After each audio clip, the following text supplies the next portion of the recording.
All right, everybody, welcome back to the Skillist Podcast. I'm Once again. From where? Once again, Matt's already whatever. interrupting me. Whatever. We're 10 seconds in, bro. Jesus What do you want from me? You already know what I'm going to say. Would you like to introduce me, Matt? No, not really. I'm Brad from a place in Vermont. I'm Matt from somewhere. Let's go with it. Let's go. All right. This week's topic is things to cut things with. Knives, hatchets, saws, cutting things that are not rock, because we've talked about rock quite a bit. Yeah, it's going to be way less cooler than rock talk. Whatever. Cutty stuff is fun. Yeah. Lots of tools. I thought we would talk maybe about like most realistic survival knives and tools, and then get into a discussion about just tools we like that are in the world of knives and saws and hatchets. All right, go first. You want me to go and first? Shit, you cut with doo-doo? So Sorry. I think, first of all, the best survival knife is any knife that you have. You know, anything's pretty great compared to nothing. Mm-hmm. But that being said, anything that is well made and full tang and can take a beating and is sharp and not huge, I think it makes a good survival knife. For me, with a comfortable handle. Yeah. Oh, that's definitely crucial. key. Crucial. And so I think this is maybe the biggest survival knife, or thing I would consider a survival knife. It has a small, comfortable handle and a relatively big blade, so you can do a lot of slicing with it. But the tang is huge. It's over a 1/4 inch thick. And you can pound the shit out of it. It has a purposefully soft thumb area, but then a purposely sharpened 90-degree angle scraping area. And it has an apple seed grind, which is much easier to recreate in the field than a hollow grind, which I like hollow grinds when I'm working in a shop. But You do? Hey. Whatever. I guess if you're working in a shop. Yeah. I mean, for like chisels and gouges and carving knives, hollow grinds are great. If you have a Tormek sitting there and you can just retouch them. But there you out go. in the field, I like an apple seed or a straight grind. Yeah, I use a straight because I don't have a what do you call it? Lamac? What do you... I have 25 knives to sharpen, mech. A cheaty wheel? Yeah, a cheaty, a special A cheaty wheel. wheel? A speedy cheaty wheel? Yeah, well, I mean, the school has like 30 of these that I need to sharpen at once. And yeah, that always sucks. That's one of my most frustrating things is like, sharpening the damn knives every freaking year and then telling the kids, it's like, okay, I'm handing you this, take care of it, wipe it off. And it's like you're telling them in real time as they're putting it back in the sheath, stop, wipe that off, clean that off with some water. And they never freaking do it. And then they hand me back a bunch of rusty, janky knives. I mean, I should be using stainless steel for them, but then when you gotta freaking sharpen 15 of them, it sucks sharpening 15 stainless steel knives instead of 15 carbon knives. But yeah, I mean, I don't mess with the hollow grind at all. Too chippy, especially when you're handing them out to other people, or even just like using them out in the field. Like if I'm gonna abuse it, I don't want a hollow grind at all. Yeah. So I'm down with the if you're gonna hollow like grind. pound it through hemlock knots or beat on it with baton, it's not really an appropriate use of a thin hollow grind. No. But yeah, so for survival, anything big and huge and clunky and heavy seems silly to me. I like this right here. My Mora Garberg. Yeah. They're like, it was 100. I think it's 60 or 70 now. It came down. Yeah. But it's their only full tang. I don't even think it's a full tang, but it's a wider, fatter tang. Right, it's not full tang, tang, but it's close, yeah. Even the normal Moras, like the normal $15 to $20 Damn, those things are freaking tough. I've only broken a couple of them or seen a couple of them break in 20 years of abusing the shit out of them. One recently broke, but I found it in the spring. Like, we were cleaning out the spring last summer, and there was a knife like in the mud. Other than that one that sat in the spring for who knows how long, I've never had one break. The wood handle ones, they come apart, but they're just starting to come apart now, and we bought them 15 years ago or 13 years ago, so they're freaking tough. I don't know how they get that molded plastic to really adhere or how they do that, but they're freaking tough, dude. I don't get it. Yeah. Pretty crazy. It's because they're Scandinavian. So, something that... go. No, you're good.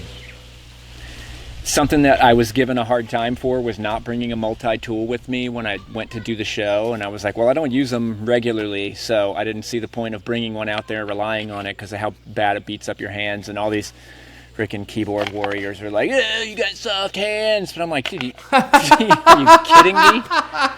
Are you kidding me? I can accuse you of a lot of things, but being soft-handed would not be one of them. Are you kidding? Plus, come on, jack off. You spend most of your time typing on the keyboard anyway. You pick up your knife for a half an hour a freaking day maximum.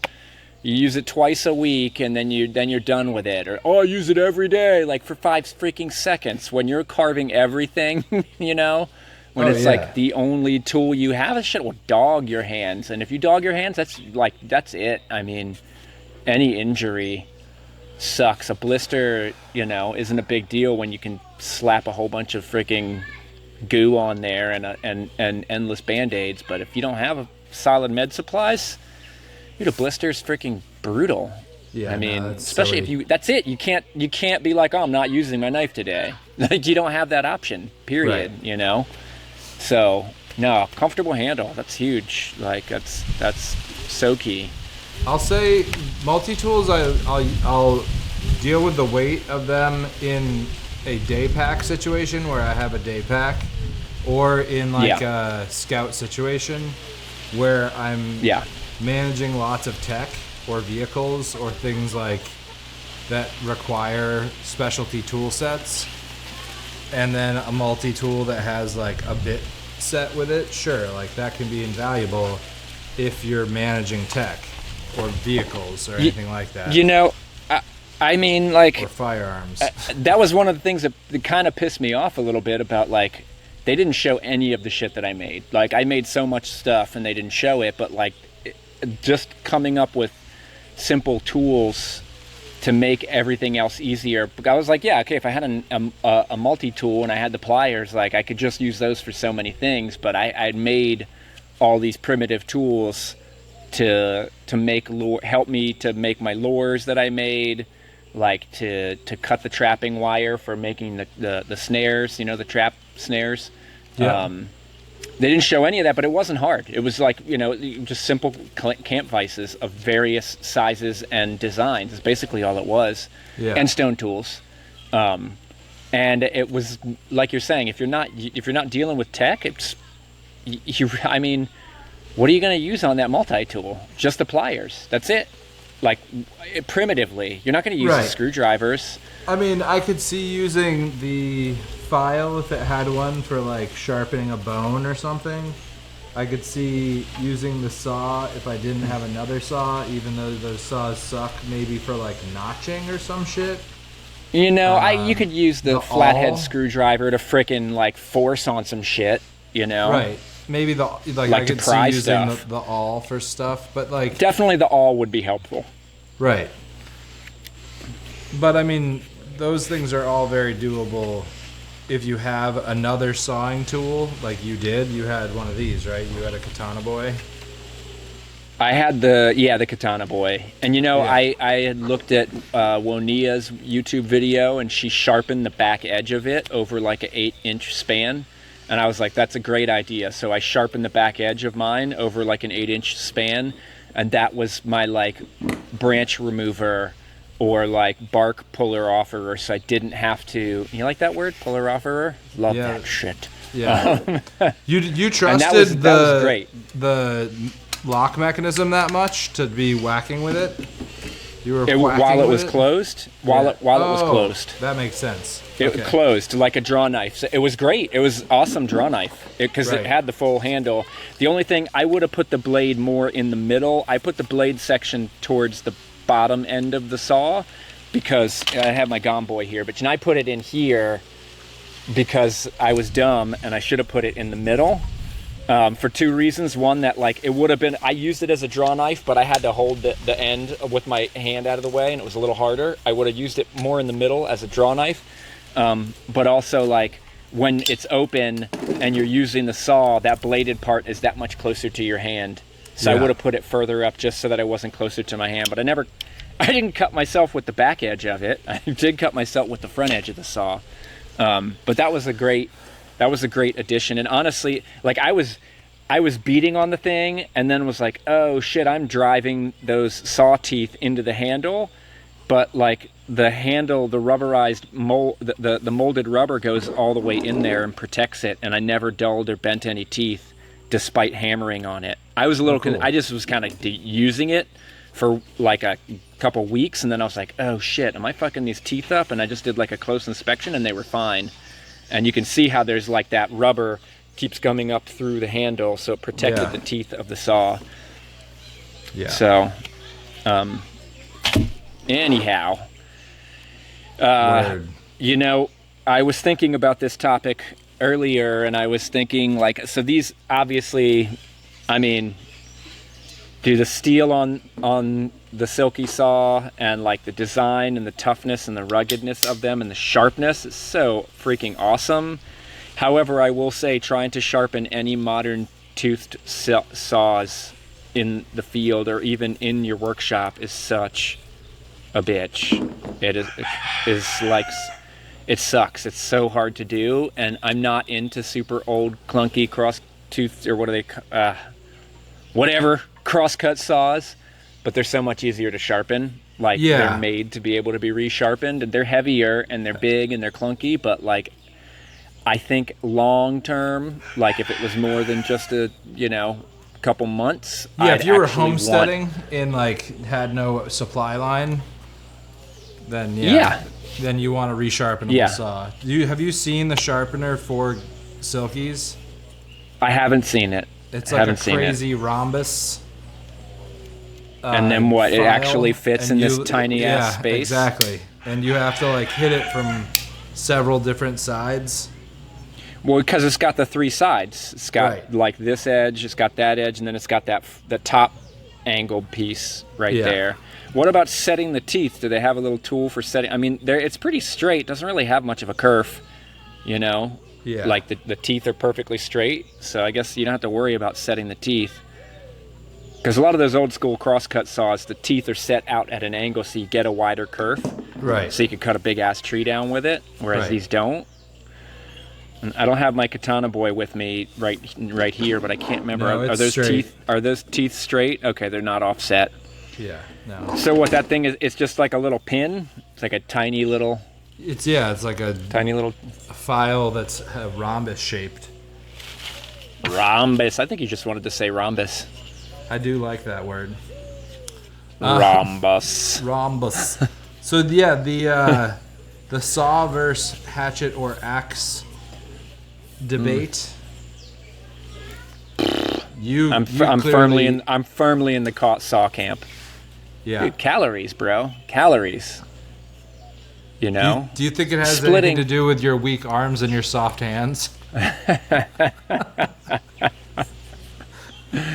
I just use my legs for shit, bro. Get it. Your giant ass legs. Yeah, no, that's right. I think the saw is clearly more efficient. There's a few things you can't do with it that you can do with an axe. And then there's a few things you can do with a saw that you can't do with an axe. So what? Splitting. What else is there that an axe will do? Cleaving skulls. I mean, for bigger trees, that's definitely far better for that. But how much more painful is it to get sawed through your skull than it is to get axed in the skull? Zombies don't feel pain, you what, bro. Man. Modern zombies do. They're like, look, Modern They're all zombie. soft. They're like, hey, you hurt my feelings.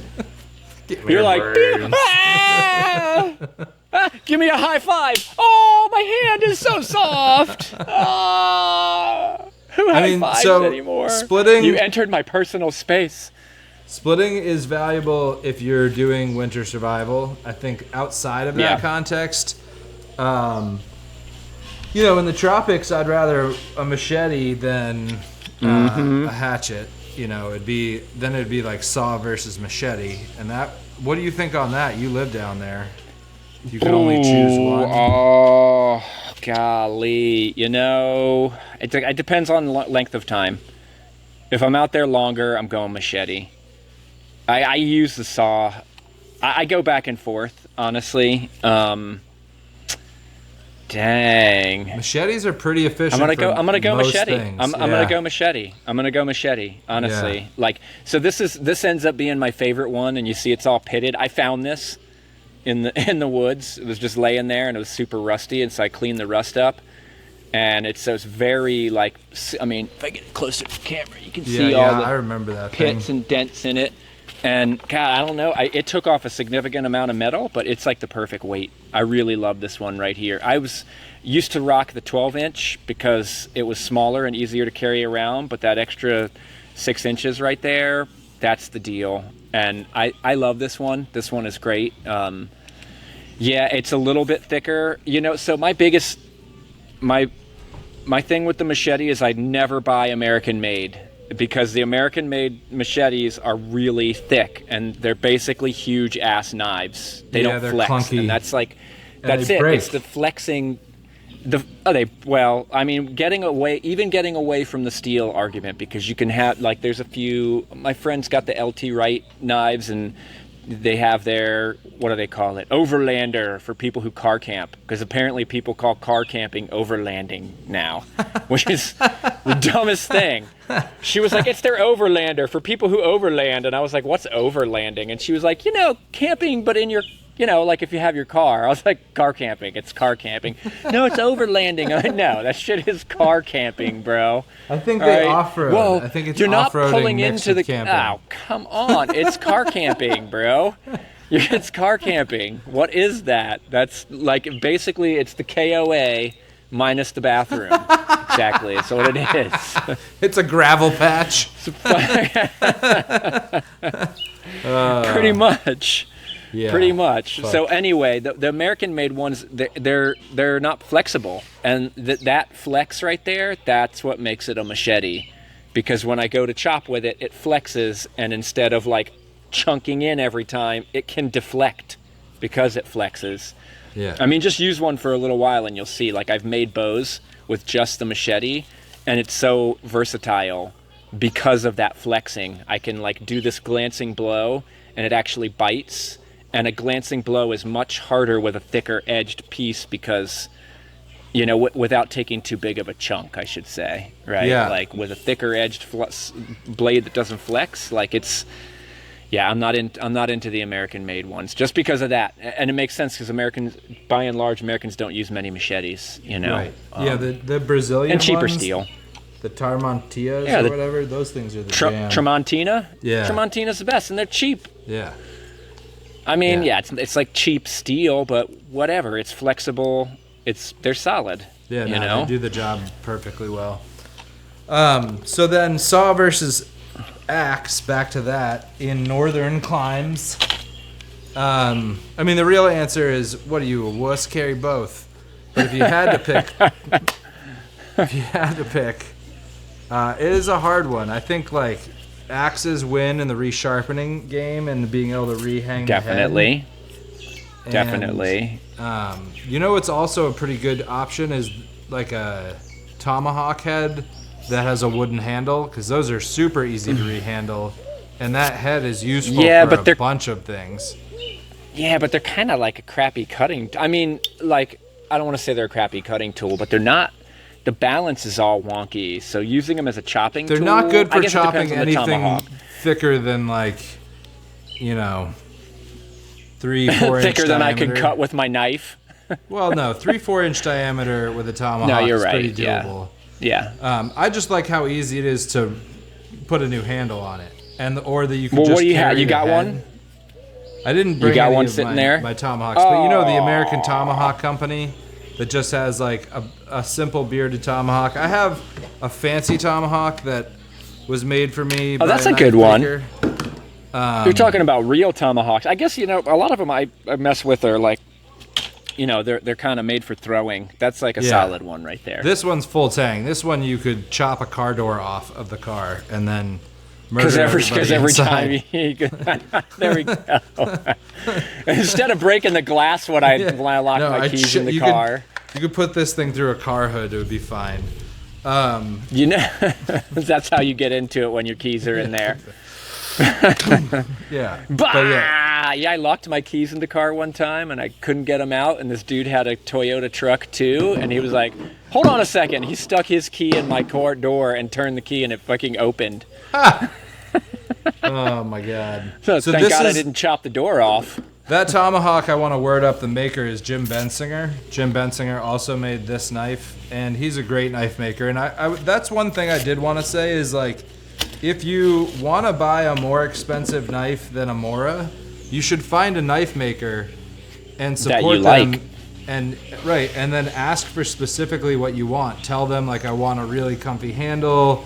Tell them how big exactly you want the blade. Like, you can custom your knife, and then, it's like easy for them to make a nice Kydex sheath for it, and then you're supporting. They'll do it way faster than craftsman. you will. Right, and they're supporting a good craftsman, as opposed to, like, Benchmade is great or whatever if you're gonna buy, or Tops.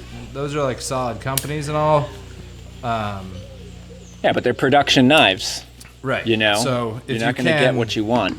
Right. Or, like, if you need a slimline knife, this design is pretty sweet.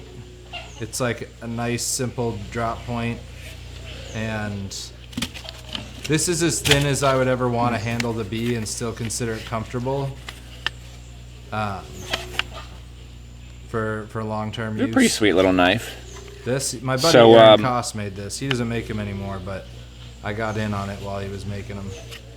It's going to be a run on those guys' knives. Like, if 10% of our listeners, there's going to be like, they're going to have a whole of 40 knives to make. But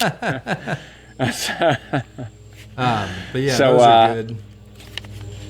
I got the, last time Clay was here, he hooked me up with this Montana Knife Company knife, and I do really like this knife, honestly. Like, this is way more knife than I usually use, but, like, is it hollow? I can't quite tell. If it's hollow, it's like barely hollow. I'm really thinking it's flat. I've never tested it on a flat edge, but it feels flat. It looks like it's a straight grind. But anyway, it rapidly thins. It's not like the same thickness and then drop down for a bevel. It's like a one bevel with a micro bevel on the edge. And this is like, functions machete-like. It's easy to cut through vines with.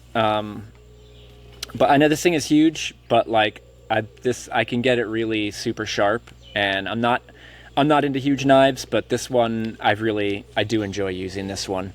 This is a really nice knife. I haven't really messed around with any of the other knives because I don't want to buy them, just get them given to me. So Clay hooked me up with this one. Yeah, knives are the best gift, I will say. If somebody uses knives, this was a great gift. I've gotten recently into making knives, and it's fun to give them away. You're like, here, take this one. It's great. I'm psyched about the stuff I've been making. You're still reeling from the comment that I made a few minutes ago, aren't you? No, we're it's good. Okay, Brad. Nobody's listening. Goodness gracious. So, I know. Axes, hatchets, choppers. Have you gotten to mess with any of like the fancy Swedish stuff, not axe-wise? I mess with the fancy Jesus. you call it the swag. Like only a couple of times. So yeah, the woodworkers not hatchets. Yeah, axes. They're hand axes. Yeah, they don't call them hatchets. They call them hand axes. Yeah, I didn't want to go over your head too much.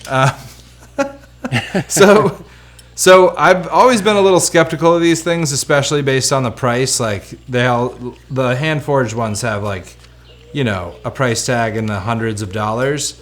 And then this dude took my bow class last year, and he showed up with like his own basket of tools and his own shave horse, and he's an arborist. And I cut everybody's stuff on the bandsaw.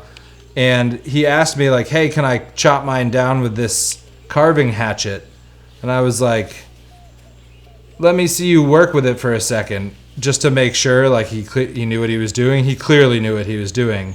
And I was like, yeah, man, like, he took his stave to a ring pretty fast, so I felt like, all right, he's got time. And I think it maybe was a half hour between that and a sharp draw knife that he had his Osage blank, which is it's no mean feat, like, or a small feat. Like, Osage is a pain in the ass to chop through. And he had it down in a half hour, pretty much as good as I would have bandsawed it, maybe a hair thicker. But I was really impressed with it. And then when I got into like bowl making and spoon carving this winter, I went ahead and picked one up, and they're fucking awesome. If you're at all like into woodworking, I don't know. As a survival tool, it's also pretty goddamn awesome because you can shape wood very quickly and efficiently. This one's a Julia Caltop.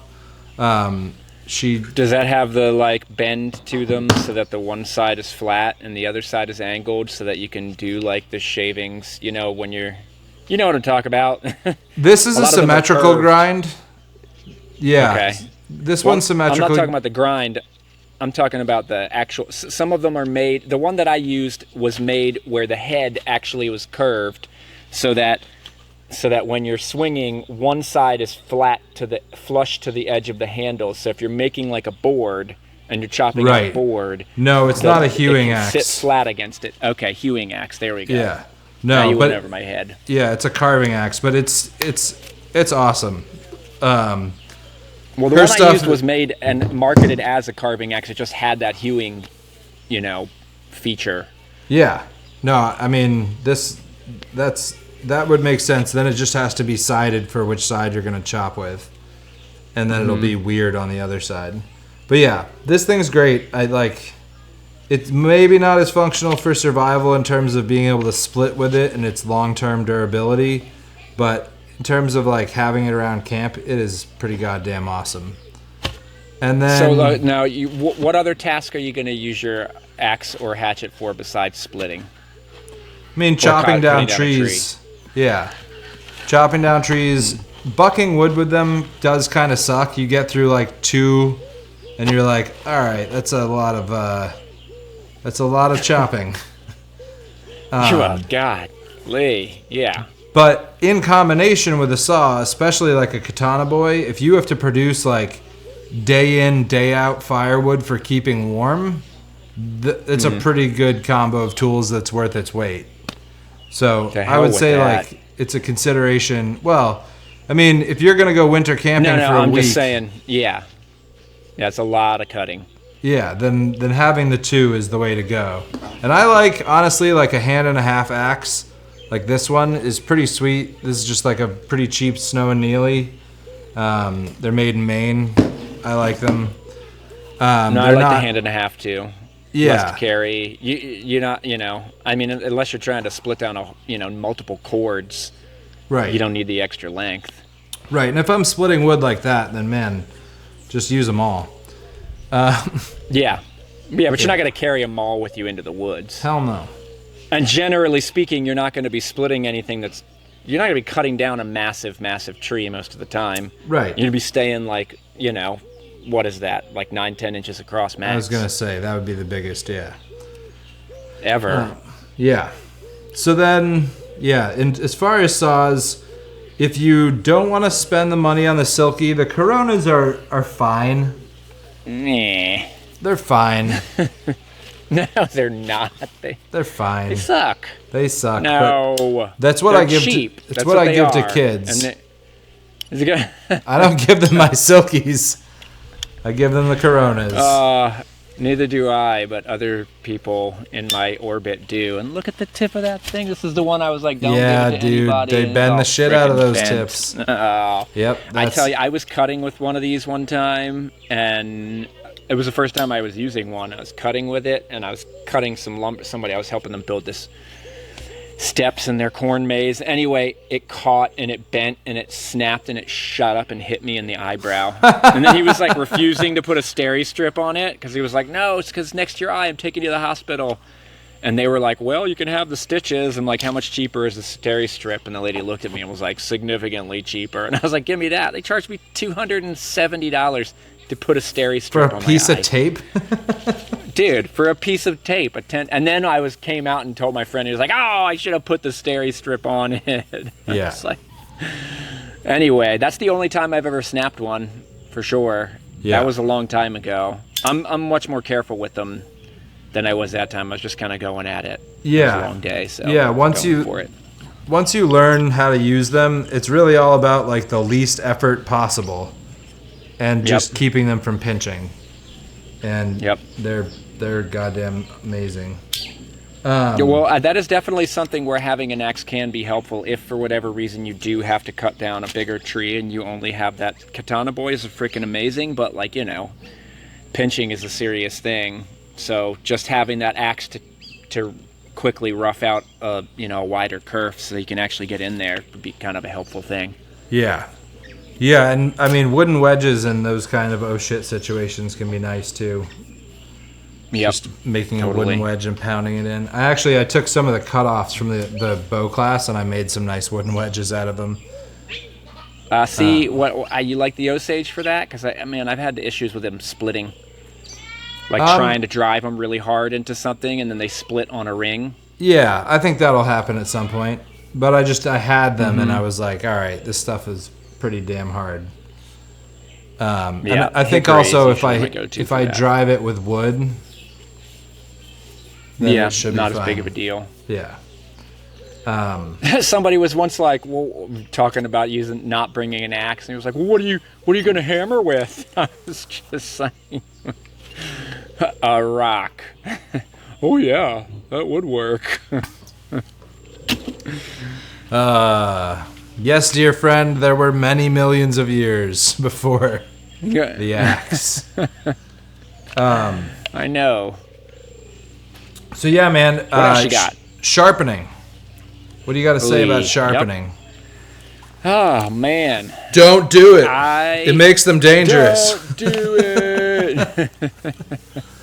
I was just explaining to Ash the other day why a sharp knife is less dangerous than a. Was she arguing with you? No, I explained it to her and she was like, wow, that makes a lot of sense. And I was sharpen my knife, Daddy. Yeah. I want to do it. I was sharpening her knife before she used it and she said, why are you sharpening it? And I said, so it's easier to use and less dangerous. Sharpening is super key.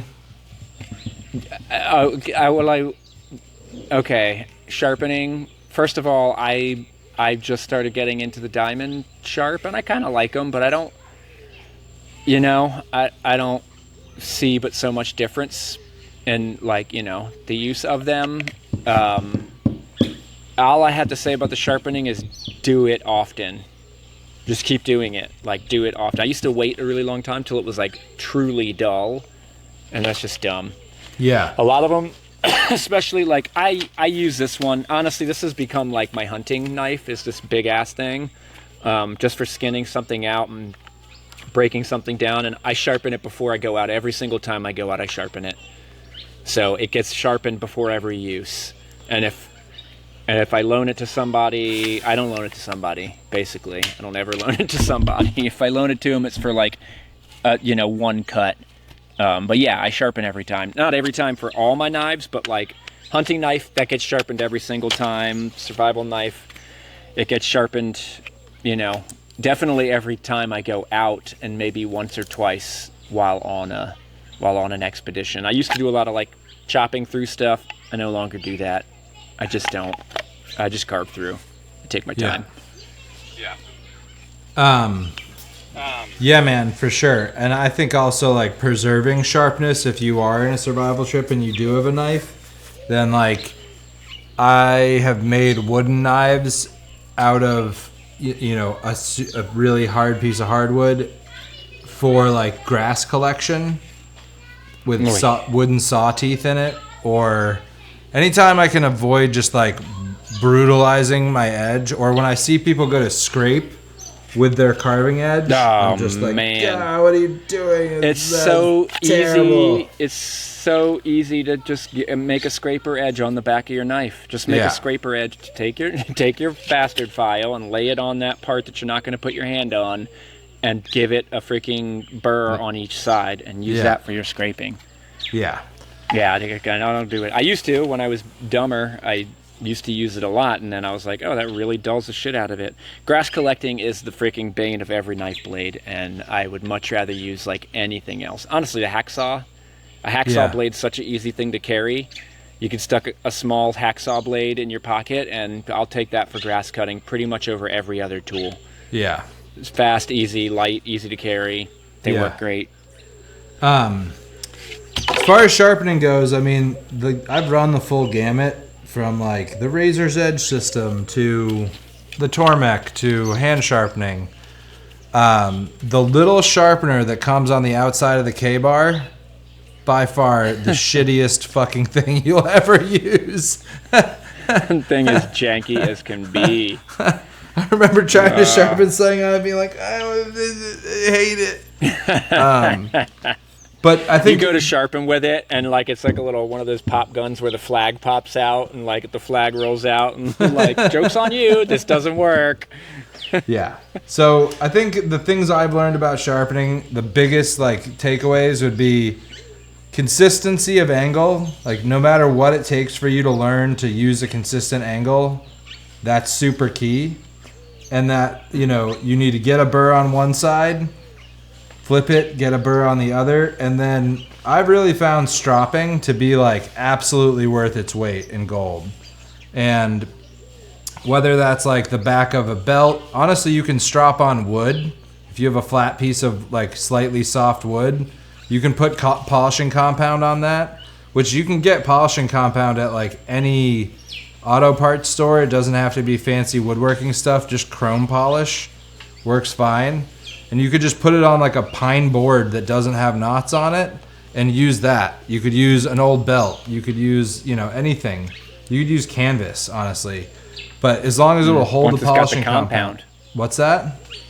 I said once you got the compound, yeah. Right.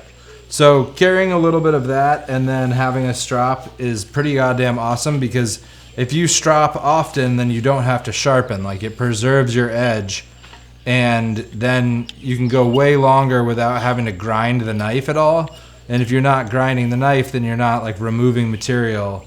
And so, I've also found that as opposed to going all the way back to the start, if I have been stropping, I can usually do what people refer to sometimes as honing, which is taking like a finer cutting thing, whether it's a diamond knife or a whetstone, or even honestly like automotive sandpaper.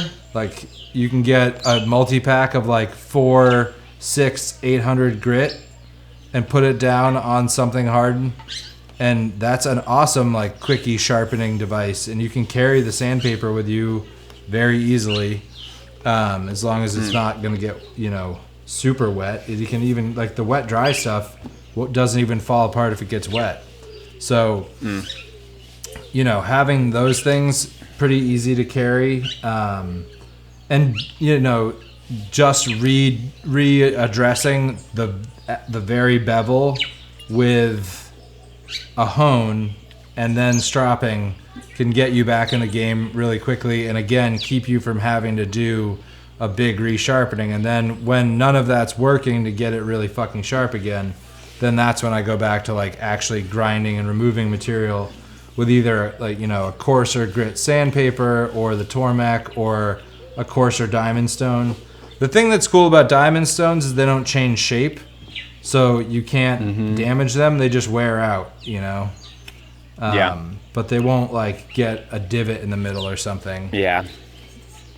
I went on a pig hunting trip and I didn't bring a sharpener, and I was just kind of grabbing a few last minute things from a Bass Pro, and I was standing headed towards the checkout, and they had the sharpening stones there, and I went with the cheaper Workmate. Is that what it's called? I think it's Workmate. I'm forgetting the name of it. And it's sitting right inside. Anyway, I'm pretty sure it's Workmate, and and they have on the end of the stone, on each end of the stone, they've got a little magnetized angle, and it's just an angle. It's not like, it doesn't grip onto your knife. It just, one's a 20 and the other's a 25, and so it's magnetized, so you just flip it if you want a 25. And it's so great for teaching people that consistency, because you lay the knife on that angle piece and then slide the knife down till it touches the stone and then push forward. And they're just great for teaching people.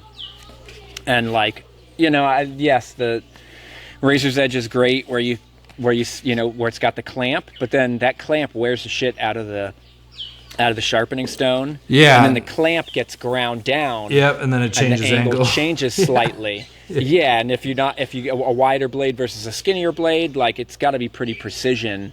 Otherwise, you got to grind the shit out of your knife to reset it. So I like that one better rather than something that actually makes contact with the sharpening stone. But yeah, that thing is like really great for teaching people how to sharpen. I use it pretty often. It's a nice little. The only thing I don't like about it is it doesn't lock into position. It like rotates to each of the 3 different grits they give you, and that's a stupid design feature. It should lock. Yeah. I thought it was a wrinkle in time there. I thought it froze all of a sudden. I was just thinking about what you meant. Yeah, I think having some sort of guide is a good beginner learning. Or if you're sharpening 1,000 tools to have that are all the same and you just need to bust through. Like when I'm doing 30 Mora knives, using the guides is faster than not. You don't have to think about it. Repeatable results. But outside of that, I like to hand sharpen. I like the hand sharpening too. Yeah. And I think no matter what you're using, you making sure you get good at it and you use it a lot is more important than arguing about Japanese stones versus sandpaper versus diamond stones. Yeah. Whatever you have is the best one. Right. And honestly, if you have to choose between them, just pick whatever you feel like is most accessible to you financially, and they're all going to work. So, since we're speaking of sharpening, that rhombus, that's for any of the... Well, get me one of them things. That's just for your silky, right? Yeah. But then you could still be using that for your really sweet Corona or other piece of junk that you pick up in the woods. A Corona's not worth the money to resharpen.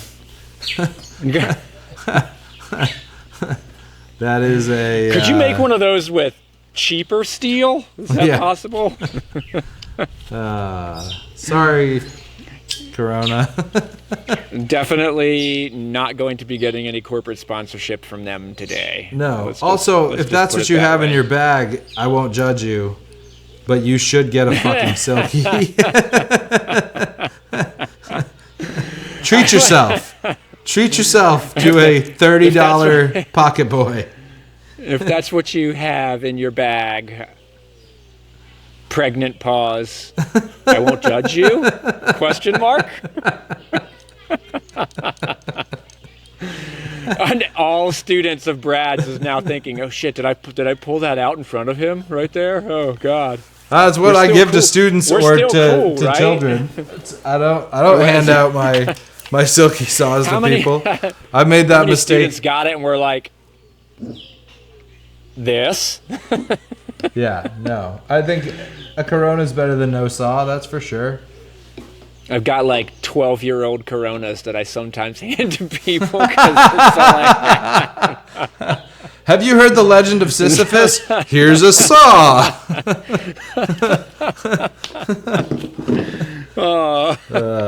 Goodness gracious. From the second saw ever made after we got out of the Bronze Age. That's what this is right here. The teeth are actually backwards. Joke's on you.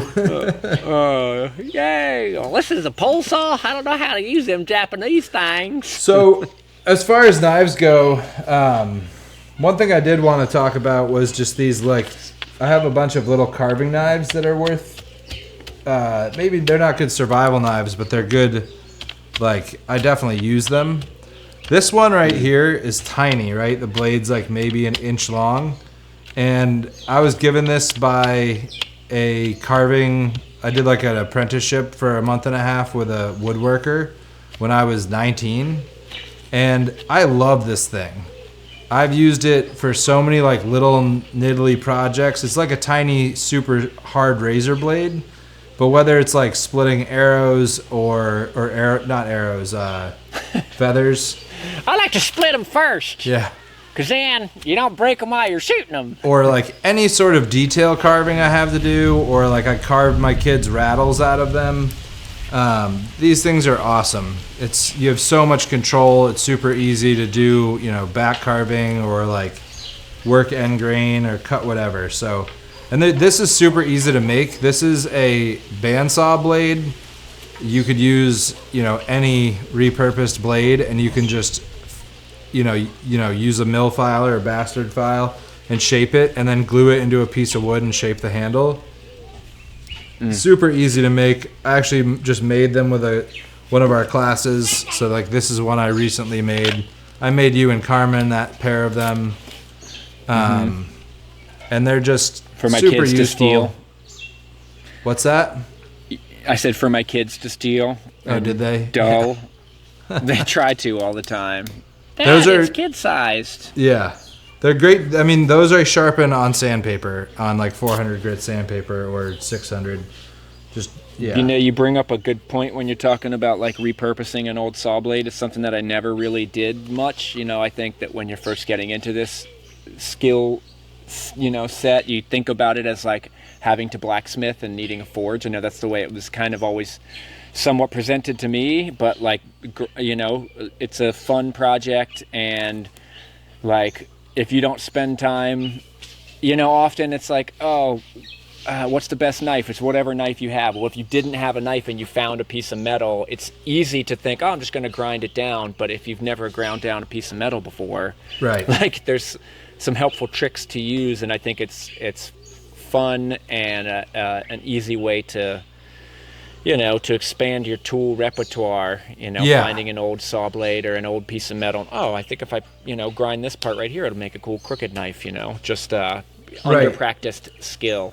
Yeah, and if you do sharpen or you do like stock removal, make a knife, then just don't heat it, because then it'll lose its temper. And then, or if you're gonna do that, then anneal it, like heat it up, let it cool down, and then it'll be soft. Work it and then retemper it, and to do that you just need to know the type of steel, and that's like a whole other learning process. I will say these little Mora, this is the 120, and then there's the 106, which is a longer version of this. I had one of these for years and had no purpose for it and just sat around, and then again, this isn't something I would take on a survival trip. But as far as like a carving knife, these things are awesome. So if you just want a decent carving knife, like these things are great. I actually bought the handle or just the knife blade and did some hafting of them. And I did two different methods. So this is the 106, and I put it into a piece of curly maple with a bolster, like a little piece on the top. This one's epoxied. And then I learned a method from my blacksmith friend. If you have a knife blade and you need to haft it, with this one, what I did was the tang is only like that long. It's only a few inches long. If you clamp the blade, and you could do this with a Mora knife blade, so if you had like a handle break off, you could do this. You clamp it into a vise, and then you use like a propane torch, and you heat the last half just to the point where it's like barely glowing red. And then you have your piece of wood, which you drill a pilot hole in that's just like the width of the blade. not like the width of the tang, not at its widest point, but if you look at it from the direction of the bevel, like the edge of it, that thickness, so maybe an 1/8 inch, you drill a hole nice and straight into the piece of wood. You take that, and if you stick that down on top of the heated metal, it will burn its way in. And you just tap it with like a rubber mallet or a piece of wood. You just tap it on, and it burns its way in, and it's not removable. Like, it burns its way in and then glues itself in place with magic. And it is so much easier than like cutting a hole and epoxying it and trying to get epoxy all the way down in the hole and have it sit right and everything. Like, it's way easier to do the burning method.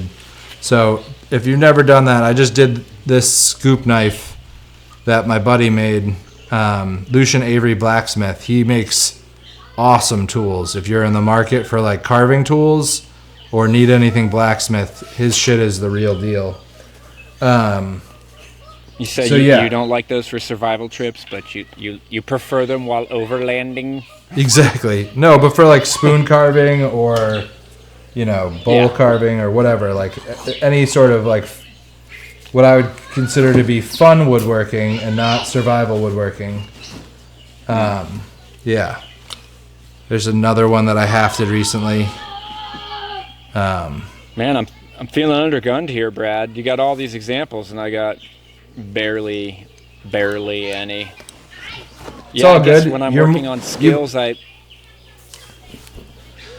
I'm working on skills, I keep it super simple. I don't have a huge repertoire of blades that I use, but I also have tool upkeep to manage, and many a metal that would not otherwise rust eventually succumbs to rust here. I mean, I have plenty of stainless blades that, if I don't touch them up like at least once every 6 months or so, everything rusts here. Yeah, Except that's brutal. It's funny, when I chopping into coconuts all the time, it blackens them. But I don't know, is it the oil in the coconut? I don't think it's actually the oil, it's at the husk. But, like on this machete, it's like it's got this patina from coconuts. It's the only thing that doesn't really rust is this, and it sits outside all the time. Yeah. Everything else rusts. So I'm just like, less is more. Makes life easier. Oh yeah, no, totally. I mean, this is also like I have a lot of stuff because I'm down in my shop, so I don't carry all of this with me. Like, these two things live in my bag. This is like the backpack knife and saw, and then I pick other stuff and put it in the bag depending on what I'm up to. Yep. So I mean, my go-to for like saw, the knife, the machete, and a piece of a hacksaw blade. Nice. I mean, if they made like an 8-inch, I'd do that, but the hacksaw, crucial. Yeah, it's a cool thing to add to the survival kit. So easy. It's so easy. Like, they're tiny. They weigh hardly anything. They're so effective for so many little projects. Like hafting arrows, hafting anything because it's such a skinny blade. Using it like as a scraper or like for removal of, not bulk removal obviously, but for removal of wood. They're great. Such a simple little tool. Word. Is that it? Are we done? This concludes our first gear conversation. First, our gear number. That's it. We're done already. We done. So what else you got going on these days? What? Oh, go. I might have something that you don't like. Probably not.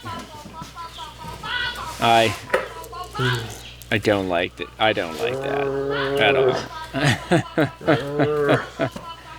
all. So I made another reflex deflex bow. That thing is definitely curvy. Yes. I took my jig and I cut it, and I made it way more aggressive. That is a wiggly stick, bro. Yeah. Let me tell you. I honestly wish the deflex was more aggressive. It's kind of light. Your deflex is a little compared to your reflex. Yes. I think it'll still work just fine. I guess probably it looks bendy. Yeah. So I'm excited to get this thing tillered. I didn't have time in the class to do it all the way because the students needed stuff. Stupid students. Needs. Oh my God. But yeah, so that's a fun one. I'm excited to be moving forward on that. I will say we had one bad break, which I try and avoid. And how late in the game? Oh, right at the end. And it was like, luckily this other dude who was from Australia like 5 years ago or more built a bow and then left it and was like, I'm just here for the experience. And I was like, you're insane. And so I gave him that bow that's just been kicking around. But it was an interesting one. It was a grain violation where this bow had like a big swoop in it. And when he was profiling it, he kind of just like knocked the outside bend of the swoop off. And I tried to finesse it, and it didn't, it had some grain runoff, but it seemed like it had enough. But it was also then in the midst of like the bow went side to side and up and down, and it wasn't quite finessed well enough to have everything bending perfectly. And so there was the stress of like a little bit of a stiff spot and then a grain runoff that was just too much. And anytime you have that double curve, they always end up a little stiff in there or a little thin in there. Usually stiff because they look like they're bending more. And it was like right out here, like where the bow is under a ton of strain. So it just peeled. It just peeled right on the grain. And it was a sad day. But it was a good learning thing. Like, too. I guess if I had to go back... Were you bending it? Were you bending it, or was he bending it? No, yeah, he was bending it. And I think, that's slightly better. If I had to go back in time, I would think the best thing to do would just be like re-profile that limb for him and just have it be super skinny so that there was no grain runoff. But yeah. What was it, like an eighth of an inch? I mean, when you said it was a little bit of a runoff, how much of a runoff are you talking about? Like, did it run off an eighth of an inch? Did it run off a quarter inch? What are we talking about here? Maybe a quarter. Hoi! That's a solid runoff. Maybe not. Maybe 3/16. But yeah, it was. 3/16. I mean, if it's more than an eighth, it's a lot. It was bad. I mean, whatever. Osage. You know how it's the outside of a turn, and you can just like, if you don't know what you're doing, where the turn blows out, you just knock that off. And then everyone leaves the inside of the curve all fat. Yeah. Yep. So. Totally. That was rough. Bummer. But everyone else's bows came out nice. And there were a bunch of like super glassy staves that were just like hard for people to remove the wood off of. Oh, I got one of those dragon tongues. What do you think? It was the coarse one, by the way. Oh, yeah? Okay. I just ordered mine, but it's coming to the States for classes there. Yeah. That's pretty sweet. They're dope. They're nice. That's a nice ride. I really like... I mean, I only have the fine one, and I love that thing. Oh, yeah. They're so clean. It's such a clean cut. It's really nice. Yeah. It's really nice. Well, I don't have anything to show off, because I don't work on skills. I didn't think you did. Not good at this stuff. You've just been showing me everything that Carmen and your kids make anyway. Anyway. So you don't have anything to show for yourself this week? No, I didn't grab and bring anything down because I was busy with 4 other meetings and other things. I have a life outside of the Skillist Podcast, Brad. Oh, believe me, so do I. Word. Oh, man. Well, what you got? What is that thing? This is a burnisher. That's your super blade. Ooh, I have a burnisher too. Oh, all my good stuff's up there. Why did I choose to sit next to this tree this time? It's just a soft little antler. Well, did you notice, like, my bunny ears here going up? The 2 leaves? Yes. They noticed it in the awareness video. Oh, I've got good awareness. Look what I saw. They were very aware. Oh, good job, everybody. All right. Oh, man. Dang, So I am picking fights this week. This is bad. Thanks for sharing. And we will, well, I be guess back we'll be here again next week. time. We're still doing it. Yeah, definitely. Please keep the questions coming and the preferences for what you'd like to hear us talking about in the future. And keep listening. We'll keep doing it. And look at that. He's not even wearing sleeves today. Yeah, it's 65 and raining. In It's the frozen north. practically tropical. Yeah. Yay, 65 and raining. It's my favorite. It's better than 45 and raining. That's Absolutely for sure. it is. Well, dang. Thanks, everybody. We'll Peace catch you out. next time.